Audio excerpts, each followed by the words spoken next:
Je t'emmène, jolie.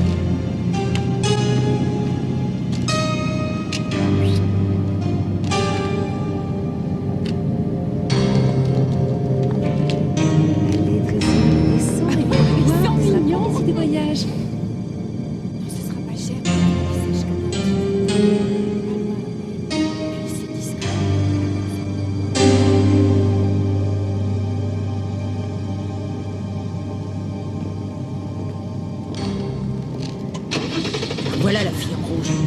Je vais lui dire 2 mots. Elle commence à me plaire, celle-là. Ah, laisse tomber, elle me dérange pas. Mais elle a rien à faire ici. Ah, sûrement une pauvre femme qui vient arrondir ses fins de mois. Parce que son mec a picolé l'argent du ménage. Mais c'est pas une raison. Si on accepte les amateurs, on finira par pointer au chômage.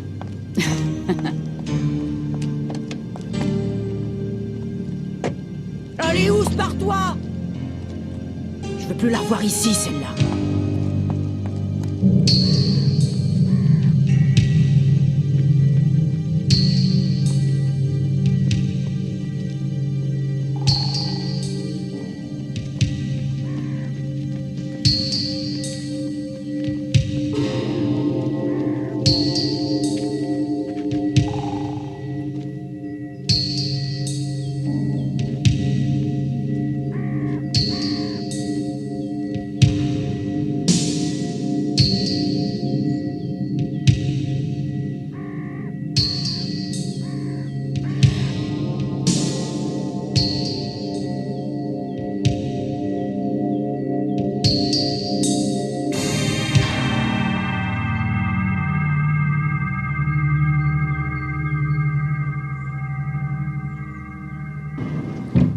Asseyez-vous, je vous en prie.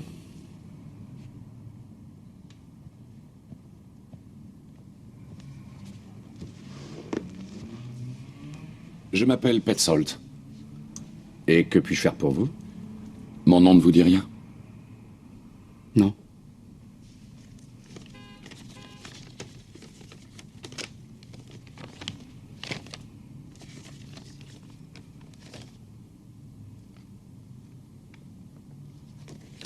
Oui, alors? Cette lettre m'a appris que vous assuriez la défense de ma femme dans une affaire juridique il y a 4 mois. C'est possible. De quel genre d'affaire s'agissait-il? Un avocat n'est pas une agence de renseignement. Je suis son mari, j'ai le droit de savoir ce que ma femme faisait chez vous. Ce n'est pas la peine d'élever la voix. Je ne vous donnerai aucune information, alors il est inutile d'insister. Vous n'avez qu'à demander à votre femme. Ma femme est morte. Désolé. Un accident? Si l'on peut dire, oui. Et même un accident du travail, selon la brigade criminelle. Pourquoi la criminelle? On l'a tuée. Elle a été étranglée il y a 2 jours dans le quartier des prostituées, dans une tenue qui ne laisse aucun doute. La police a conclu au meurtre classique d'une prostituée. Vous avez connu ma femme. Vous savez donc que cette version est ridicule. En effet, c'est difficile à imaginer. Difficile à imaginer. C'est impossible. Et tout à fait absurde. Mais pour la police, c'est une évidence. Crime d'un détraqué. Il paraît que c'est fréquent. En outre, je suis soupçonné d'avoir été au courant des activités de ma femme. Est-ce que vous avez des problèmes financiers? C'est ma femme qui vous a dit ça? Non, c'est pour mon information. Je suis directeur de 2 affaires. 2 hôtels-restaurants. Je gagne correctement ma vie. Nous avions un compte commun. Sur ce plan, aucun problème. Pour ce qui relève de la sexualité, ma femme était l'innocence même. Tout le monde vous le confirmera dans son entourage. Donc, vous avez votre idée sur la question? Oui. Oui, c'est un coup monté, j'en suis presque certain.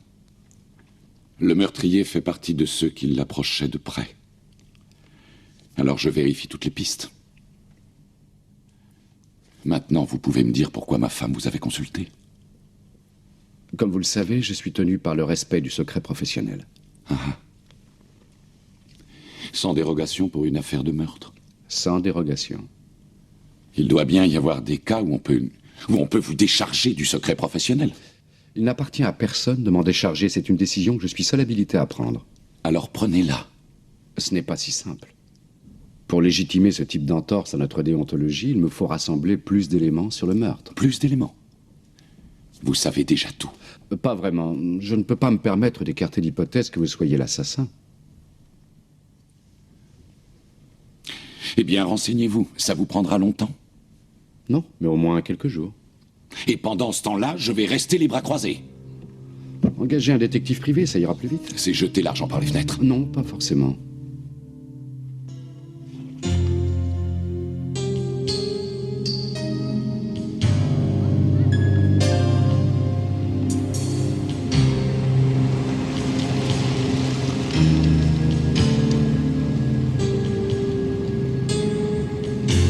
Un trou perdu. Je vous l'avais dit. Un supermarché, un bistrot et des dizaines de veuves.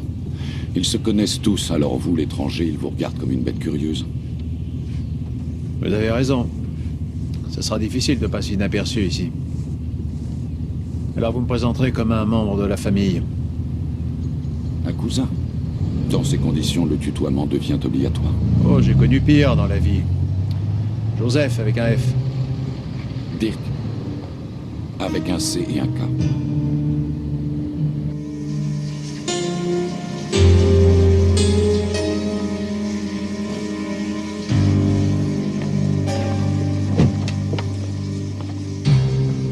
Bonjour.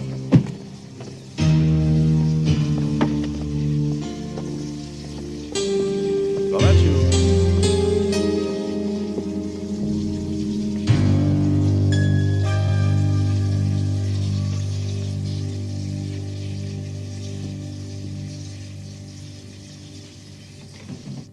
J'ai épousé Angelica il y a 1 an, peu après l'avoir rencontrée.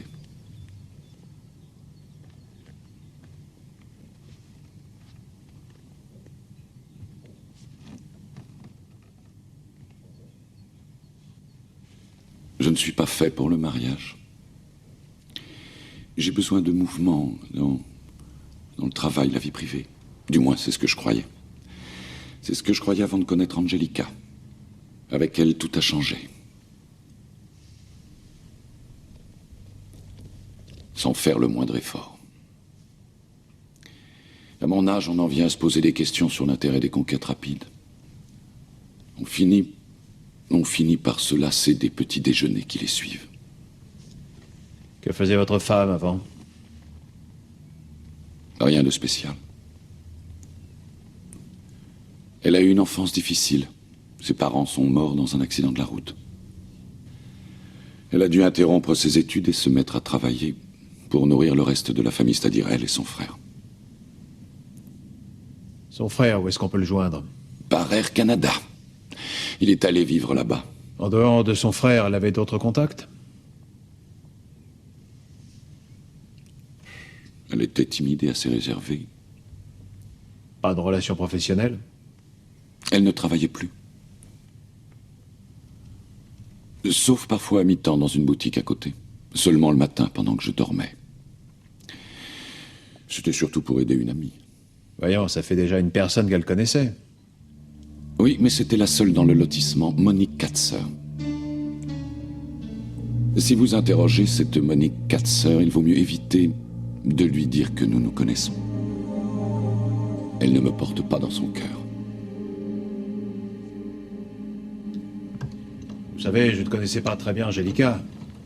Mais j'arrive pas à croire qu'elle ait pu faire le trottoir. Peut-être avait-elle besoin d'un peu de chaleur humaine. Que voulez-vous dire? Qu'avec son mari, elle n'était pas heureuse? C'est un interrogatoire ou quoi? Vous êtes qui exactement? Je vous l'ai déjà dit. Oui, le cousin de Petzold. Mais encore? Il n'y a pas d'encore. Posez-lui la question alors. En ce moment, c'est difficile. Il est à bout de nerfs et je le comprends. Il adorait sa femme, vous le savez bien. Oui, je sais bien qu'il l'adorait. comme on adore une statue en pierre, et elle était faite de chair et de sang, sa femme. En fait, il n'avait jamais compris Angelica. À votre avis, ça a troublé leur ménage? Fichez-moi la paix avec vos questions. De toute façon, ça me laisse complètement froid de la vie des autres. Vous devez souvent être gelé, alors. Tenez, tricotez-vous quelque chose de chaud.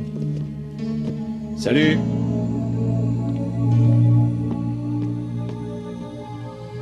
Les recherches ne sont pas terminées, mais je suis formel sur un point. Il convient d'écarter le mari de la liste des suspects. Tous les témoignages le disculpent. C'est entendu, mais vous ne croyez pas... Il y a peut-être confusion sur l'heure du crime. Non, il n'y en a pas. Nous savons quand ça s'est passé, entre minuit et 1h du matin. Et en outre, le lieu du crime et celui de la découverte du corps sont identiques. Donc, Madame Petzold n'a pas été assassinée dans un endroit et transportée dans un autre. Vous ne croyez pas qu'on ait changé les vêtements du cadavre après coup? Absolument impossible. Il est prouvé que la victime portait au moment du crime les vêtements dans lesquels elle a été découverte. Et, d'autre part, nous savons que ces vêtements lui appartenaient. Encore une précision. La victime n'a pas été anesthésiée. Pas davantage. Mais écoutez, maître, du fait que vous la connaissiez, il vous est difficile de concevoir qu'elle faisait le trottoir. C'est une grande noblesse de sentiment, mais un manque d'imagination. Cette femme se livrait à la prostitution, par intermittence. Je vous l'accorde, en tout cas, c'est un fait acquis. C'était pas une vraie pro, ça se voyait. Elle venait le vendredi, toujours vers minuit. Depuis quand? Environ 5 à 6 semaines. Ouais, toujours les mêmes fringues. Un rouge criard, horrible. Comme dans l'air vide, prêt à porter. Et en plus de ça, jamais à discuter le prix avant de monter dans la bagnole du micheton. Non, on voyait jamais. bien qu'elle était pressée de déguerpir. Elle devait crever de honte, mais elle avait besoin de fric, quoi. Vous l'avez pas chassée d'ici? Non, penses-tu? Elle nous faisait de la peine. On n'en avait rien à cirer, hein, qu'elle se tape une fois par semaine un pigeon du coin. Elle est passée par ici, la nuit où elle a été tuée? Oui, à minuit. Ne me demande pas avec quel gus elle est montée. J'en ai aucune idée. Si tu veux mon avis, elle a dû tomber sur un fêlé en pantalon de cuir. Et comme elle a refusé de faire ce qu'il voulait, bah, il l'a étranglée. Merci les filles, vous êtes super. Je vous rendrai l'appareil, un de ces 4. Pourquoi pas tout de suite? On pourrait s'amuser un peu pour 50 marques. Ah non, ma jolie, tu vaux mieux que ça. Le moment venu, ce sera 100. Ciao. Ah. On le reverra jamais parce que c'est un radin. Mais il est pas mal, hein? Oh, oui. Je suis pas si large que ça. Mais je vous en prie, monsieur. Oh, mais moi, je ne connais pas du tout ce compagnon.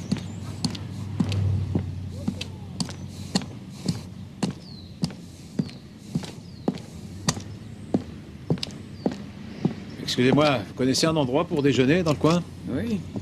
Ah, où ça?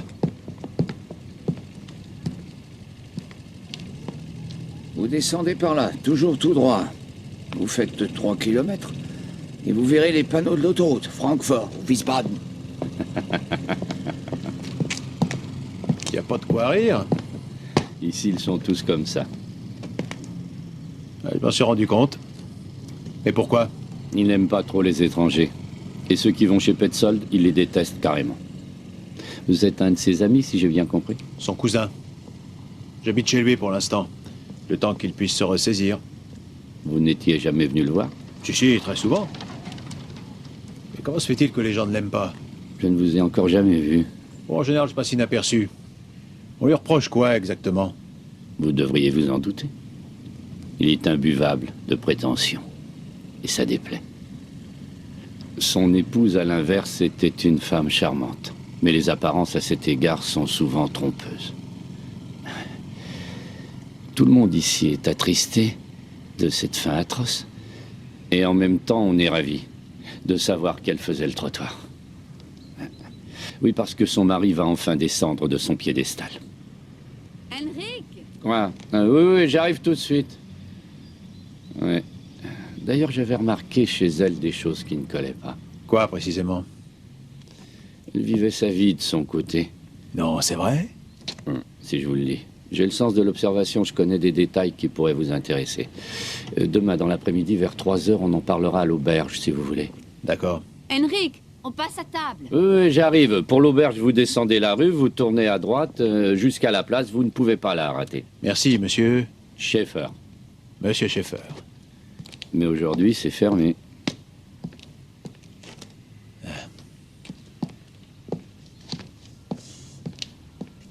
Alors tu viens? Ouais, voilà.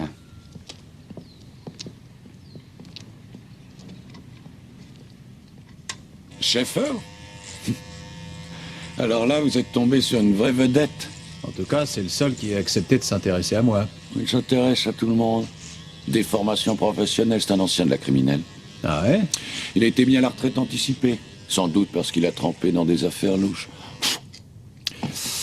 Il joue maintenant les bons samaritains. Il cherche les chats et les chiens perdus. Moyennant finance, évidemment. Mais je le soupçonne de les faire disparaître. Pas étonnant que les gens vous détestent à ce point. Vous le leur rendez bien, apparemment. Un tas d'hypocrites et d'envieux. Alors pourquoi vous restez au milieu d'un tas d'hypocrites et d'envieux? J'ai hérité de la maison, et en plus, ils me sont indifférents. Au début, ils bavaient sur mon compte à cause de ma vie amoureuse mouvementée. Et après, à cause de ma femme trop jeune. Vous prenez un petit déjeuner? Je préférerais un déjeuner tout court.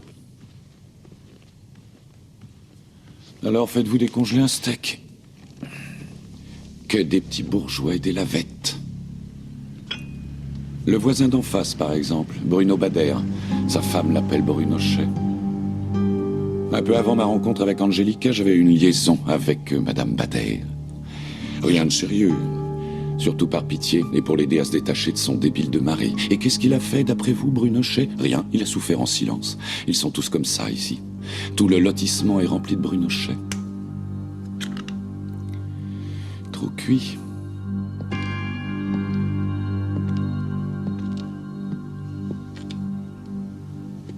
Une seconde. Qu'est-ce que vous faites là?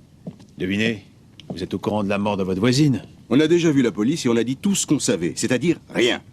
Nous n'avons rien à voir avec cette histoire. Vous non, mais moi si, je suis directement concerné. À cause du stress et des efforts répétés, j'ai un blocage de la nuque. Allez voir ailleurs, ma femme ne reçoit que sur rendez-vous. C'est un cas d'urgence. Tiens, vous voyez?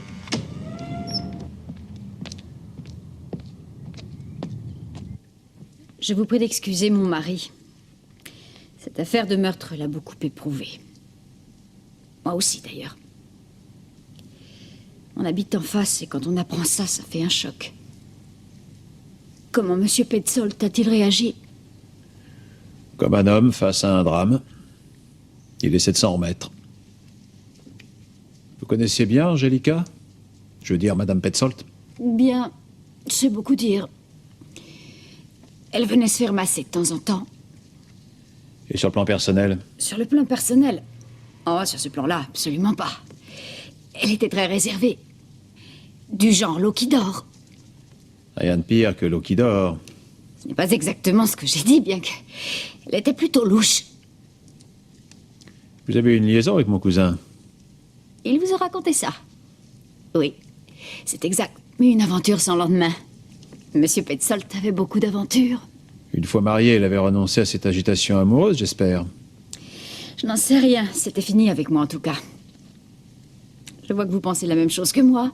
Ça dépend, je pense à quoi?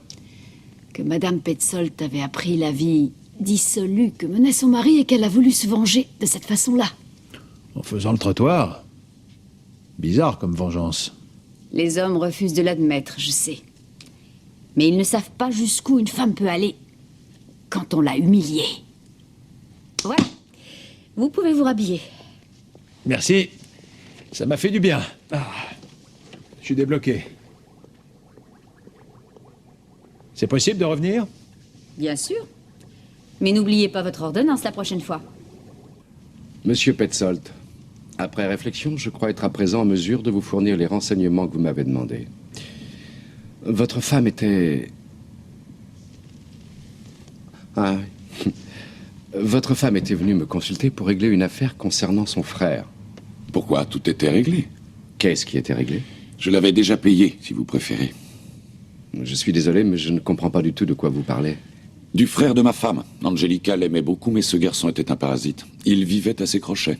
Après notre mariage, c'est au mien qu'il a vécu. Il a même habité chez nous. Angelica avait insisté pour ça. Jusqu'au jour où il a signé des chèques à ma place, je l'ai mis à la porte. Du moins en y mettant les formes, à cause de ma femme. Je lui ai remis 10 000 marks et un billet d'avion direction le Canada. Allez, simple. Contre la promesse de ne plus jamais revenir ici. De deux choses l'une, ou il n'est pas parti, ou alors il est déjà revenu. Quoi? Votre femme était venue me voir parce que son frère avait détourné 50 000 marks chez son employeur de Francfort, qui bien entendu avait porté plainte. Quel saligo. Votre femme proposait de dédommager la victime sous réserve qu'elle accepte de renoncer aux poursuites engagées.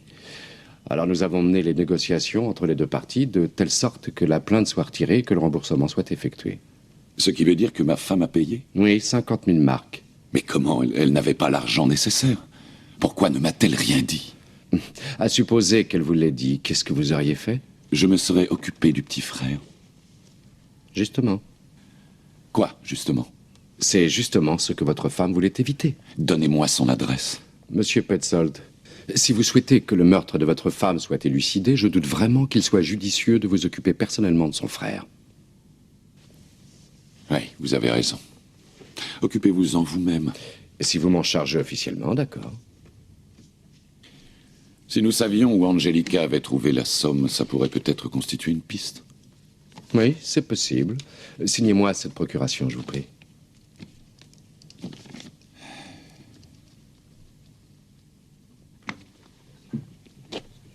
Merci.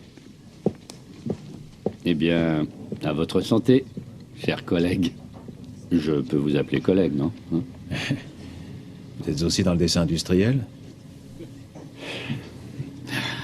Non, je crois pas que vous soyez dans le dessin industriel ni le cousin de Petzold. Je suis qui alors? Secret professionnel. Non, non, pour ça, j'ai l'œil. Après 20 ans à la criminelle, c'est normal. Non, je dirais que vous êtes un détective privé. Vous travaillez en solo dans votre propre boîte. 250 par jour, plus les frais. Mais seulement quand il y a du boulot. Vous êtes plus dans le coup, il faut actualiser. C'est les tarifs d'avant-guerre, là. Alors tant mieux. Si vous gagnez bien votre vie, vous allez pouvoir m'allonger un gros billet pour tout ce que j'ai à vous raconter. J'espère que vous avez à me vendre autre chose que ce que vous avez raconté déjà à la police. Vous me prenez pour qui? Je ne suis pas fou, je leur ai rien dit. De toute façon, on m'a rien demandé. Vous disiez que Madame Petzold menait sa vie de façon indépendante. Oui, absolument, j'en ai la preuve. Elle quittait discrètement son domicile dès que son mari était parti travailler. Par le jardin et à travers les champs. Comme pour une petite promenade nocturne. Ça n'a rien de bien original. C'était pas une promenade nocturne. C'était quoi? Elle allait directement à l'arrêt du bus et elle ne rentrait que vers 2h ou 3h du matin. À chaque fois en taxi immatriculé à Francfort. Et ce manège durait depuis longtemps? Exactement 3 mois. Et c'était tous les vendredis? Exact. Toujours le vendredi. Mais comment vous savez ça? Secret professionnel.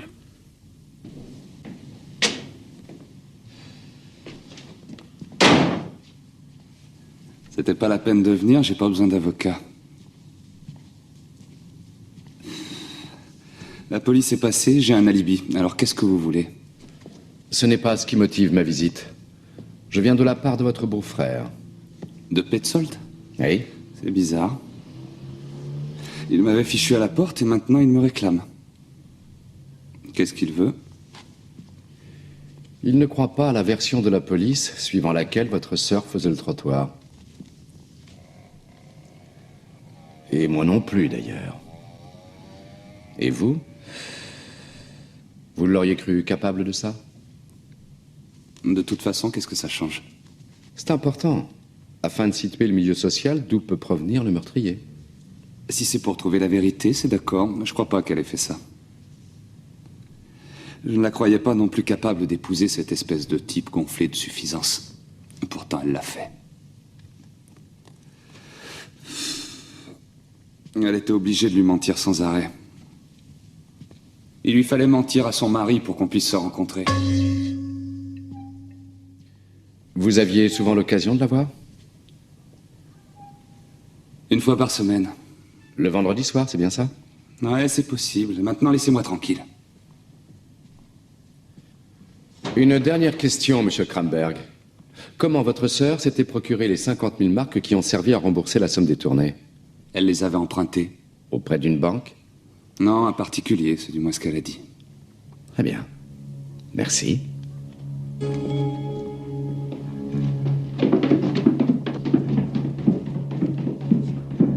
Moi aussi, j'ai une question.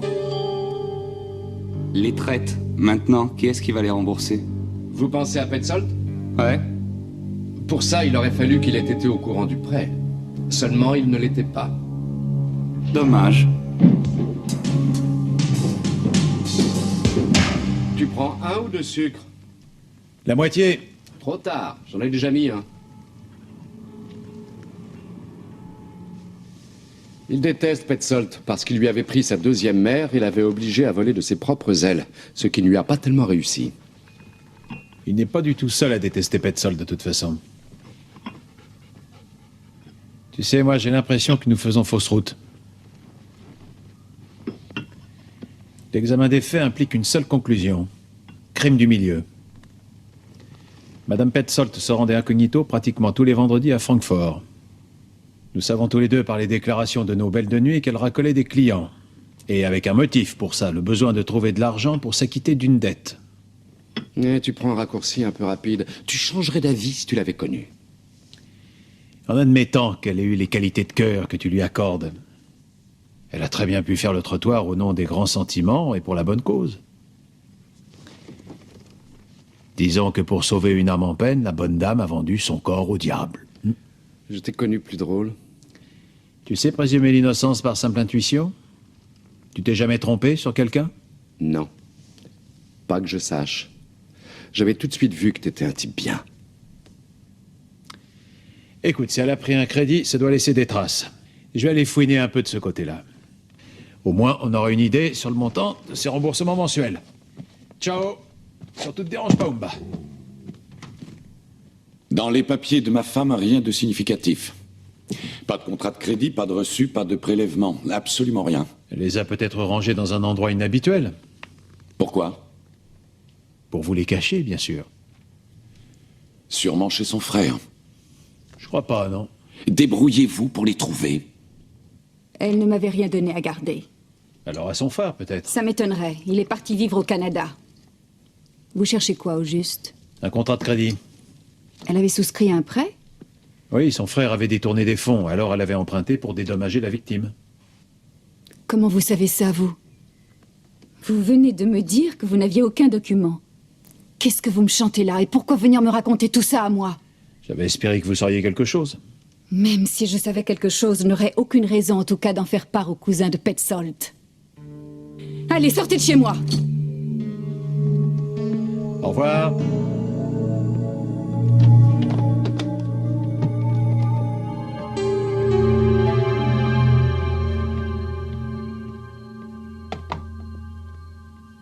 Calmez-vous. Pour l'instant, on est sûr de rien. D'ailleurs, je vous ai simplement laissé entendre... Je ne vous paie pas 400 marks par jour pour écouter les mêmes salades que la criminelle. Vous me versez des honoraires pour découvrir la vérité, et non pas pour entretenir vos illusions, à moins que je ne me trompe. Prenez votre brosse à dents et envoyez-moi votre facture. Je ne demande que ça. Oui, allô? C'est Maître Franck. Ah, votre Sherlock Holmes allait s'en aller. C'est pour vous. Je vous laisse le soin de le prévenir. Merci.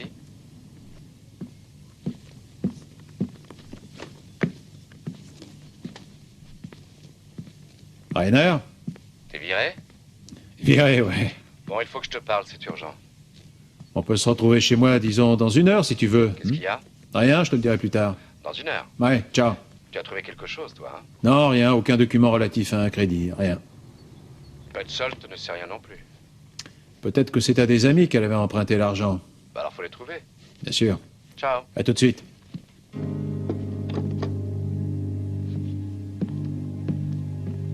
Amateur.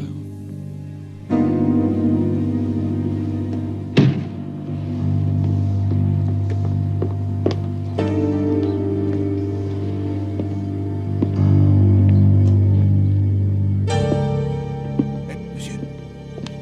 Attendez, j'ai à vous parler. Allez, venez par ici.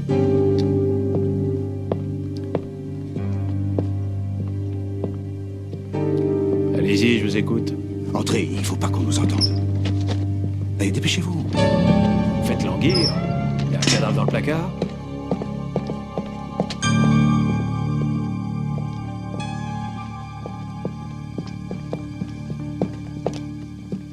Je veux surtout éviter à ma femme de se faire du souci. Et pourquoi elle devrait se faire du souci? Parce que j'ai appris des choses. Je sais maintenant exactement ce que vous faites ici.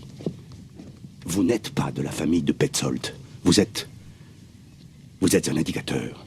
Ah, ça vous a coûté 100 marks pour le savoir, non? Ça valait la dépense. J'avais tout de suite remarqué que vous étiez un type louche. Si vous vous êtes infiltré ici, c'est parce que c'est moi que vous soupçonnez. C'est une confirmation que vous attendez? C'est-à-dire que vous avez sûrement découvert que Petzold avait eu une liaison avec ma femme. Et qu'en plus, il s'était foutu de moi ouvertement devant les gens. Du coup, moi, je l'avais prévenu que ça allait barder un jour. Ah, il faut comprendre. D'ailleurs, ça m'aurait été facile de la tuer si j'avais voulu. Ah oui, parce que j'avais remarqué qu'elle sortait en douce tous les vendredis soirs. Oui, oui, je pouvais la tuer, je vous le dis. Mais je ne l'ai pas fait. J'ai même un alibi. C'est vrai. La nuit du meurtre, j'étais à la maison. Ma femme pourrait vous le confirmer. Maintenant, est-ce que vous êtes satisfait? Satisfait, c'est le moins qu'on puisse dire. Pour moi, c'est une véritable délivrance. Je suis tellement soulagé que je vais immédiatement me retirer. Eureka, commissaire Archimède. Salut.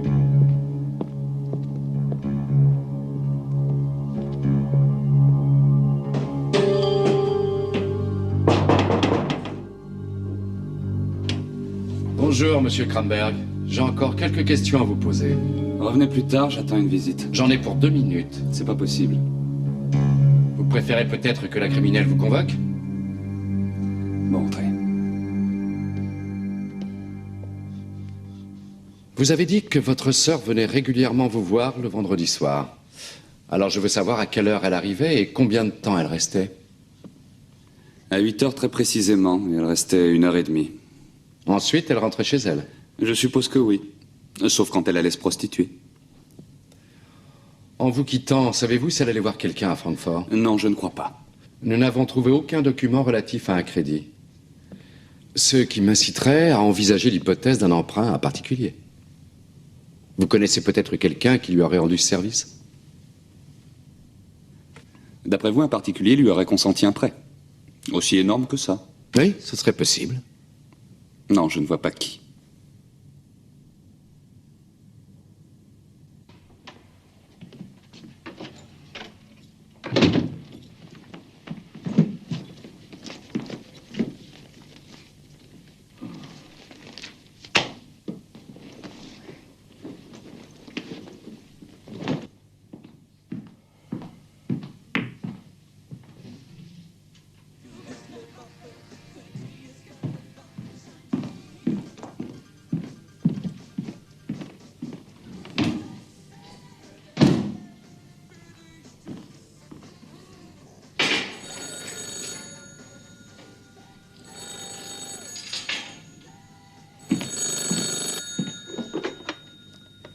Bah-tu là? Salut Joseph, c'est Rainer. Oh, Je suis devant chez Kramberg pour l'instant. ça te plaît le quartier? Écoute, je le surveille et je voudrais que tu prennes la relève. Ah non, sûrement pas. Tu sais que c'est plus mes oignons maintenant. Tu ne vas tout de même pas me laisser planter là, non? Je me suis aperçu que ce type venait d'avoir une idée, seulement évidemment, je ne sais pas encore laquelle. Mais ce qu'il sait à présent, c'est que sa sœur ne rentrait pas directement chez elle après l'avoir quittée. Je lui ai dit aussi qu'elle n'avait pas emprunté à une banque. On dirait que ces deux informations ont fait tilt dans sa tête. Joseph, je suis prêt à te parier que dans les minutes qui suivent, il va bouger. Pour aller où? Mais comment veux-tu que je le sache? Je ne suis pas devin, moi. Peut-être qu'il peut nous conduire à l'assassin ou à quelqu'un qu'il connaît. Alors fais pas l'idiot, Joseph. Viens prendre la relève. Un avocat dans la peau d'un fin limier, tu sais que t'as raté ta vocation, mon grand. Écoute bien les principes de base. Primo, ne jamais doubler la personne suivie, parce que si elle tourne, tu ne la vois plus. Deuxio, tu...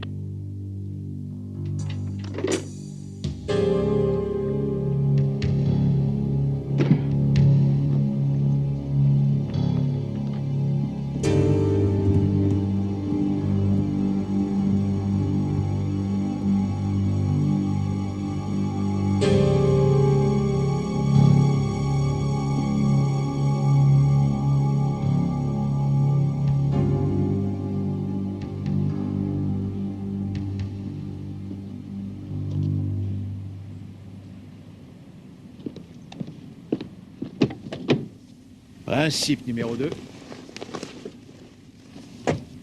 Quand tu suis une personne qui te connaît, évite d'être reconnu. Alors, tu te déguises intelligemment. Tu changes de veste, de chapeau. Le changement est essentiel pour être invisible. Ou encore en faisant suivre la personne par une autre et qui lui est tout à fait inconnue. C'est pas bon, ça? Entendu, t'as gagné. Et maintenant, tu peux enlever tes lunettes. Bon, on passe aux choses sérieuses. Le type s'appelle Kramberg, 1m80, cheveux châtains, ray au milieu, des faux airs de James Dean. Il habite au 3e. Une seule entrée dans l'immeuble. J'ai tout vérifié à fond. Oh. Bah quoi, c'est pas ce qu'il fallait faire, non? Oh. C'est pas vrai. La fille du magasin. Elle est entrée il y a un quart d'heure, tu la connais? Et comment? Qui c'est? Plus tard.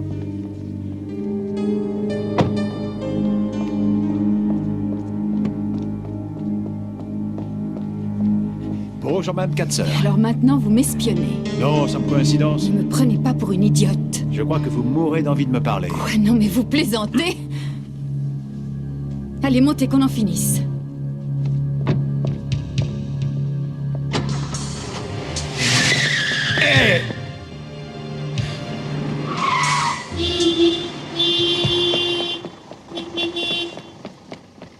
Avancez, abrutis! Laissez-moi tranquille ou j'appelle la police! Peut-être qu'un détective privé vous suffira? Quoi? Je crois que je vais avoir besoin d'un cognac.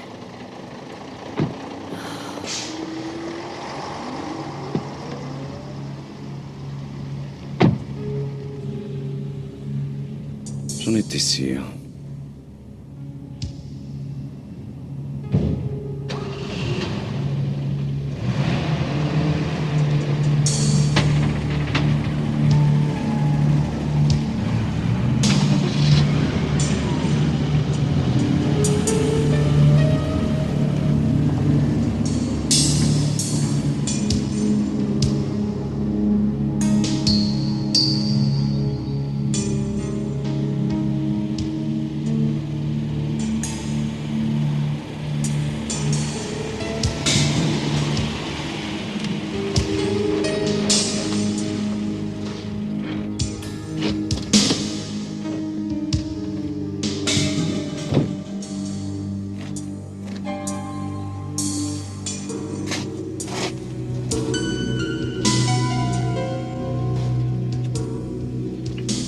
Oui, qui est là?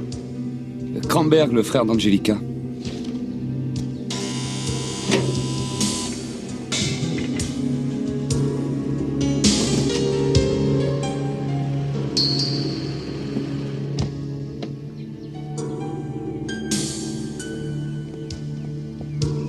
Je ne crois pas avoir l'honneur de vous connaître, monsieur. Vous désirez Simplement avoir une conversation.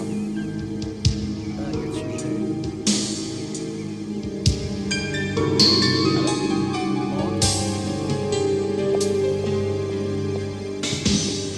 Depuis quand connaissez-vous l'existence de son frère? D'Angelica? Depuis son retour du Canada, ça fait 6 mois environ. Elle était un peu obligée de me tenir au courant du fait que le vendredi soir, elle passait le voir chez lui et il fallait que son mari ne se doute de rien. Et au cas où il aurait remarqué son absence, j'aurais servi de bon alibi en disant qu'elle était venue chez moi. Et pourquoi vous êtes passé voir son frère? Parce que je voulais m'assurer que ce que vous m'aviez dit était vrai au sujet du détournement et aussi du règlement qu'aurait effectué Angelica. Il a confirmé? Je me demande pourquoi elle m'avait caché ça. Elle aurait dû m'en parler. Je l'aimais beaucoup et on s'entendait bien. C'était peut-être pour ça. Elle se reprochait sûrement d'avoir laissé tomber son frère et peut-être qu'elle avait honte. Si elle n'avait pas fait son choix à son détriment, il n'aurait peut-être pas mal tourné. Ce n'est pas elle qui l'avait chassé, c'est son mari qui en a pris la décision. C'est lui qui l'avait forcé. J'ignore bien entendu pourquoi Angelica a été assassinée, mais Petzold, en tout cas, est responsable. Pourquoi? Ça crevait les yeux qu'Angelica et son frère étaient très liés. Mais Petzold a cru pouvoir s'en débarrasser en lui collant 10 billets en poche. Ça devait mal finir. Hein, c'est un enfant dans tous les domaines. Un enfant qui a quand même réussi un détournement de fonds relativement important. Justement, ça c'est de l'enfantillage. Aucun sens des responsabilités. Il ne sait rien faire et quand il est tout seul, il est perdu. Il est possible que ce soit l'amour excessif d'Angelica qui l'ait étouffé. Mais, en tout cas, il va falloir quelqu'un pour s'occuper de lui maintenant. Je devrais peut-être me dévouer. Oui, je dois bien ça à sa sœur. La prédisposition des femmes au sacrifice m'a toujours beaucoup étonné. Un point commun avec Petzold, ça le surprenait beaucoup lui aussi.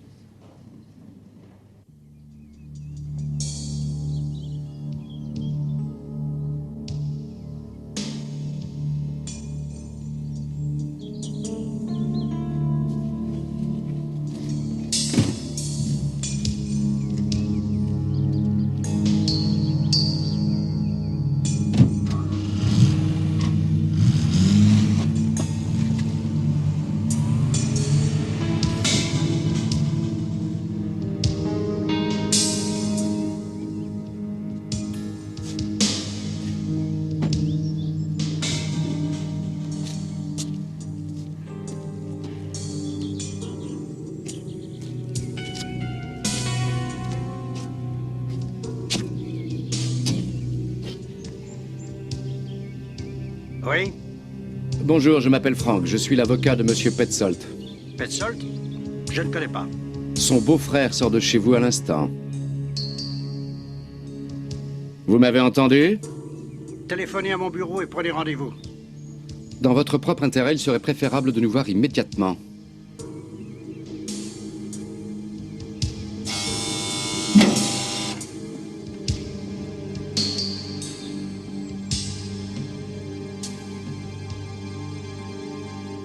Entendu, je vais tout vous expliquer. Mais surtout, que ça reste entre nous. Laissons la police en dehors. Je suis un homme connu, vous comprenez? Mais prenez place, maître. Si mon nom apparaissait dans cette affaire, vous imaginez la réaction de ma femme. La vérité est simple.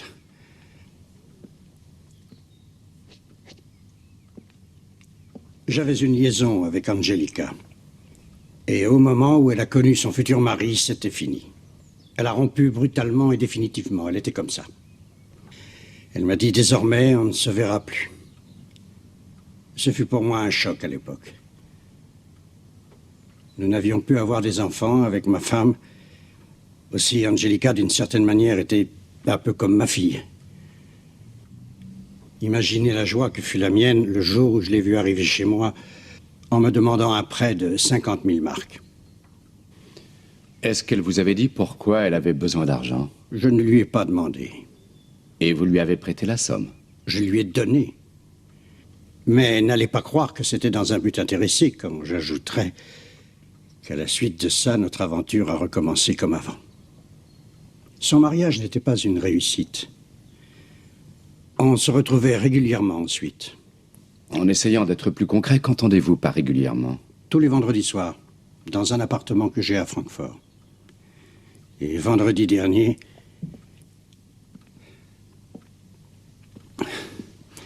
Mon Dieu. Dans la presse, j'ai lu de quelle façon affreuse on l'avait tué. Mais le vendredi, vous restiez combien de temps ensemble exactement? Elle arrivait à 22h et repartait à 2h du matin. Pourquoi? D'un trait, sans interruption.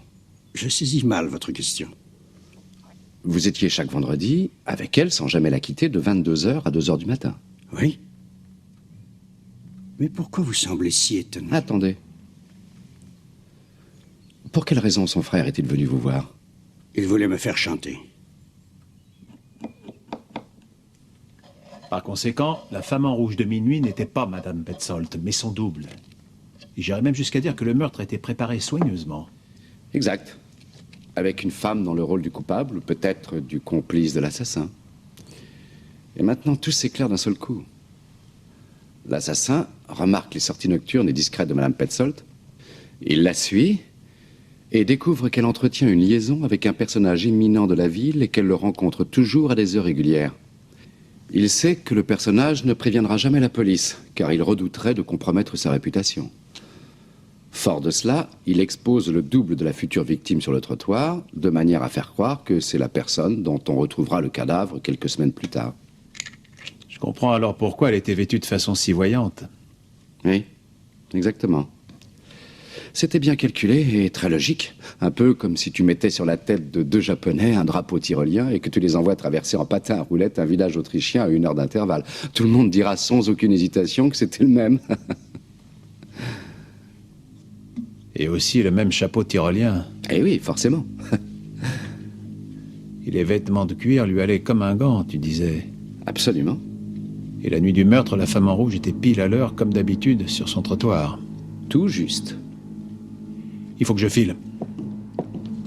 Pourquoi? Où tu vas? Plus tard.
Main en l'air.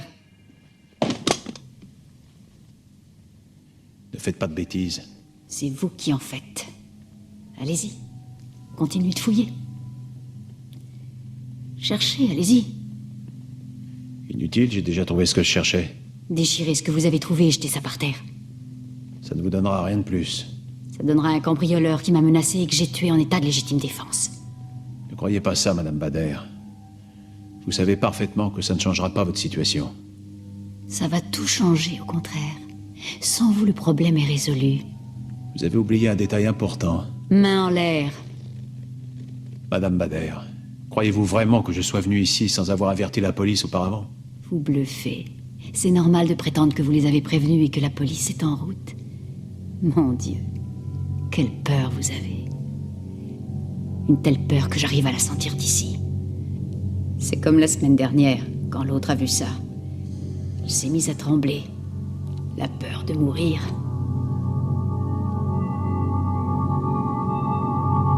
Déshabillez-vous et mettez ça. Écoutez, je ne comprends pas. C'est pourtant simple. ôtez ça, mettez ça. Mais pourquoi?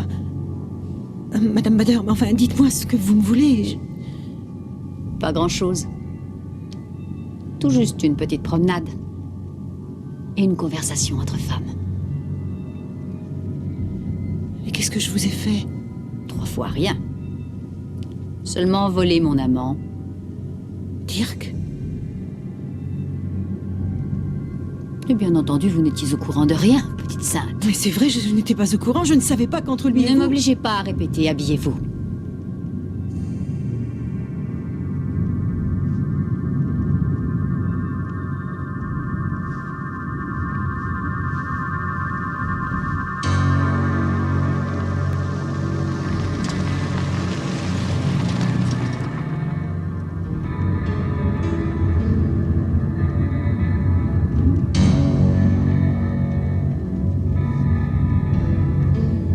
femme comme moi, ça se ramasse à la pelle, c'est ce qu'il disait. Mais une comme vous, Madame Petzold, on ne la trouve qu'une fois dans sa vie. Alors il m'a plaqué, froidement, du jour au lendemain. Et j'avais déjà entamé les démarches pour le divorce. J'avais confiance en lui. Tout d'un coup, ma vie s'est brisée. J'ai commencé à le haïr, même à vous haïr tous les deux. C'était devenu une torture d'assister à votre bonheur tout frais, d'entendre vos rires d'une fenêtre à l'autre, tous les jours. Mais comment aurais-je pu savoir? Et après, j'ai découvert que vous trompiez Dirk. Je savais où, quand, et même avec qui. Au début, je voulais envoyer une lettre anonyme, et puis ensuite, j'ai eu une meilleure idée. Si on s'arrêtait maintenant, nous en parlerions, si vous voulez. Nous arrivons bientôt. La peur n'évite pas le danger.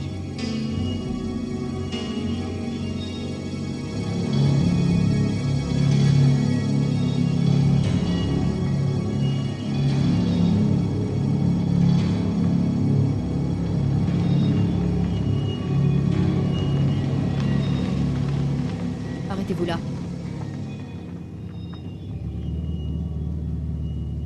Coupez le moteur. Descendez. Vous avez entendu?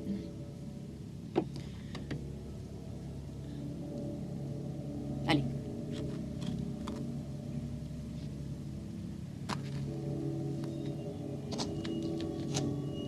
Où est votre collier de cuir?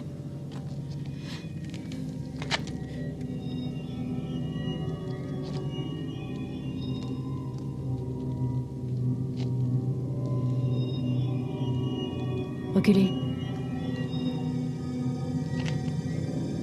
Tournez-vous et avancez.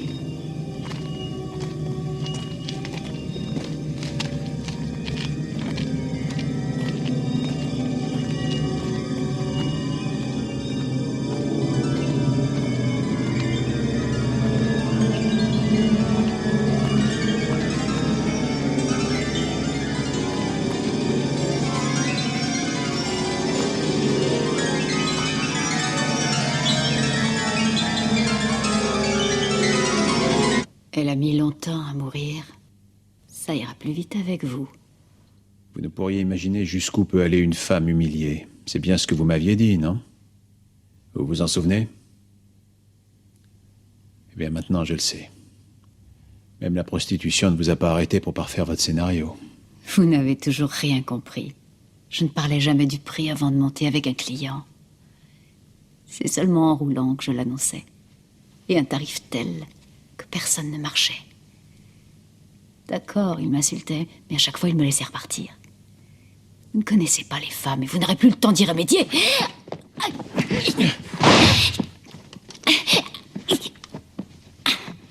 Lâchez immédiatement ma femme! Laisse tomber, Brunochet.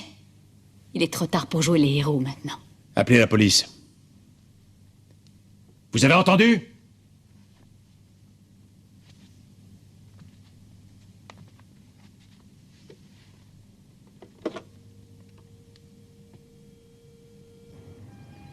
Quand tu as raconté hier ton histoire de chapeau tyrolien, j'ai compris qu'il devait y avoir deux ensembles de même couleur. Celui dans lequel la victime avait été tuée et celui dans lequel la meurtrière faisait son apparition sur le trottoir. La chance a été que Madame Bader ne s'était pas débarrassée de ses pièces à conviction. Elle était trop sûre d'elle. Je ne crois pas qu'elle s'en serait débarrassée. Elle voulait les garder parce que ça représentait son trophée. Comme un chasseur de fauves qui accroche au mur la peau du tigre qu'il a tué. Vous soupçonniez cette femme depuis quand? J'ai eu la puce à l'oreille le jour où son mari m'a laissé entendre qu'il craignait d'être soupçonné, malgré un alibi qu'il disculpait. Un alibi dans lequel sa femme intervenait comme témoin. Alors du même coup, indirectement, elle aussi se constitue un alibi pour la nuit du meurtre. Tu veux dire qu'il savait que c'était sa femme l'assassin? Pas de façon certaine. Il devait le redouter ou le pressentir. De toute façon, il savait très bien qu'elle haïssait les Petzold. Peut-être savait-il aussi qu'elle s'était absentée la nuit du meurtre. Mais nos spéculations n'étaient pas suffisantes pour la rendre suspecte. Non, mais d'autre part, il y avait le tailleur coupé aux mesures de la victime, qui était une cliente de la masseuse. Madame Bader la connaissait jusqu'au bout des ongles, à ce titre. J'ai aussi pensé à autre chose. aux mains de la kiné. Elle les avait puissantes et particulièrement entraînées. J'en ai fait l'expérience sur mon propre corps. Alors, on y va? Au revoir, monsieur Petzold. Au revoir. Je vous dois des excuses. Oublions ça. Le mieux, c'est de tout oublier. J'essaierai. D'ailleurs, je pars. Je vends la maison. Vous me ferez connaître votre nouvelle adresse. Pour la facture.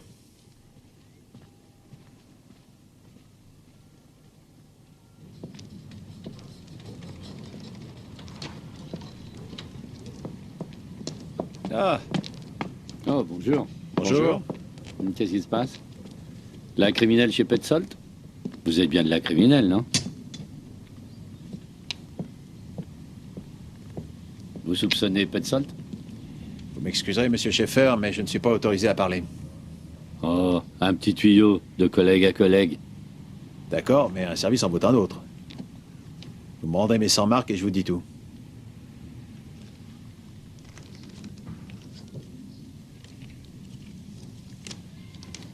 Ne le dites à personne, il est innocent. Tu fais du racket maintenant? Oh non, penses-tu? Il m'avait emprunté 100 marques l'autre jour, alors il me les a rendues.